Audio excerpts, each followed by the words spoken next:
I just noticed that the What I'm Doing Right Now channel has passed 5 million total views. Not bad. And that's all because of you.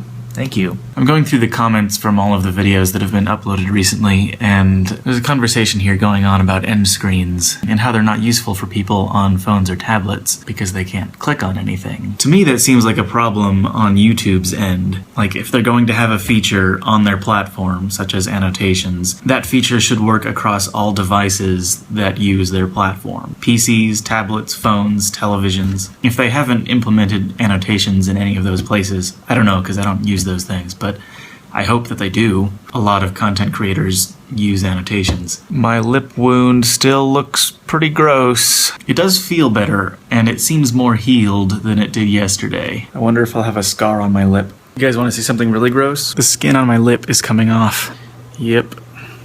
I mean, I hope that's a good sign, you know, like when a scab comes off, it's all good to go underneath. All that extra skin finally fell off, so it looks way less gross now. It still stings a little bit, but I think it's gonna be okay. The video from yesterday just went up. And so far, this comment from Waffles92 is the winner. Do you use catnip for mouthwash or something? Because those are really affectionate kitties. There's a couple people saying that they can't find a working copy of Myst anymore. And even Dan, after I sent him this video, was like, man, Myst was so cool. But it's available on Steam. For those that don't know, Steam is sort of like an iTunes, but for computer games. But anyway, they've got Myst Masterpiece Edition. That's like the best version of the original game. They also have Real Myst Masterpiece Edition. In the original game, everything was pre-rendered imagery, so you just basically saw a picture of where you were, and if you clicked to go somewhere, it would then load the next picture. For Real Myst, they went and redid the whole thing in actual 3D, so you can walk around, look at things from different angles. But Real Myst also does have like a legacy mode, so it lets you try it out both ways if that's what you want. But if you're trying to figure out how to play, it's on Steam. I've noticed over the course of just today that this lip wound, it like sheds a bunch of skin and then looks sort of okay, and then it builds up another layer of dead skin and it looks terrible, and then it sheds that and then it looks okay, and so on. I've been thinking about how weird it is to get wounds,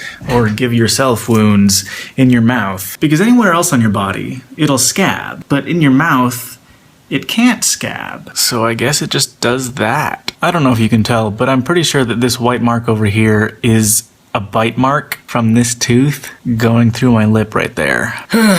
Trying to eat while my mouth was numb was probably the dumbest thing I've done in a long time. Earlier today I was in a Skype call with Michael Morgan, who is the business brain of this production company that we're trying to start up. He said something just kind of as a joke, but then it got me thinking, and then I came up with this idea to do like an awards show for what I'm doing right now. Just as an example, I could give out an award for Best Comment of 2014, for Best Commenter of 2014, Best Guest Appearance of 2014. So I really like this idea, but I have two thoughts about it.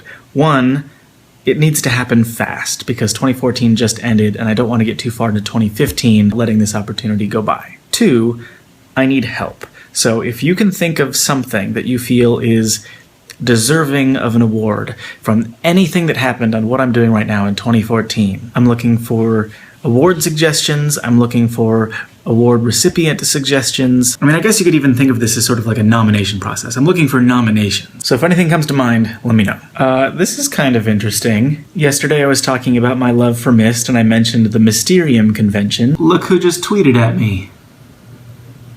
That's kind of scary. Now I have to go. I can't not go. Okay, so it's in Boston from August 7th to August 9th. Okay, done. See you in August, Boston. Now I'm curious how many of you are in the Boston area and if it's worth it for me to fly in a day early or stay a day late to have some kind of meetup. So the last thing I wanted to talk about before I go to sleep tonight was YouTube comments. Steve Clark, the guy many of you know as Just Steve's channel in the comments, uploaded a video a couple days ago talking about the importance of leaving comments, or at least why it's important to him. I thought the video was very interesting, so I'm recommending it to you. I'll put a link in the video description, so I hope you go check that out.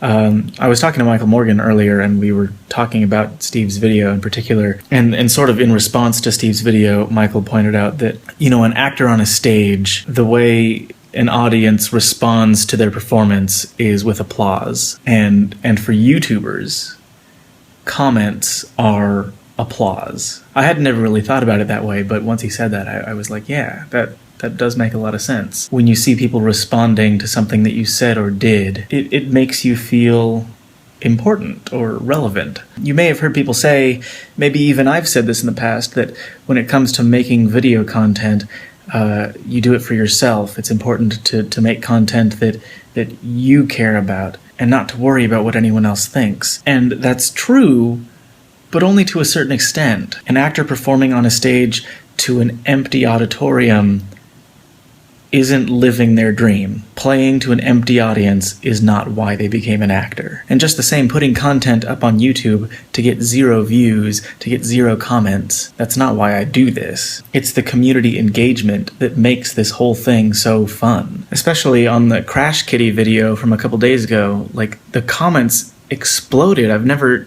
Oh, speaking of kitties, I've never seen so many people not only just commenting on the video, but commenting to each other. Like, there were conversations, lots of them going on in the comments. And that was just so cool to see. And if anything, it made me hate the YouTube comment system even more. When you compare it to a site like Reddit that makes threaded conversations really easy to follow and understand and participate in, YouTube's comment system just leaves something to be desired, and it makes me sad that it's not doing everything it can to enable that kind of discussion that happened on that video a couple days ago. And that whole Google Plus integration, it's super annoying. I constantly will see comments on my videos that I want to reply to. I'll go to reply to them, but because they don't have a Google Plus account, the reply option just won't be there.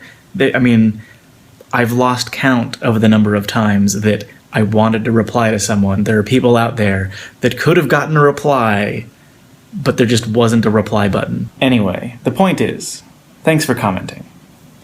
Right, Kat? Right. So again, go watch Steve's video. Thanks for watching this video, and I will see you tomorrow.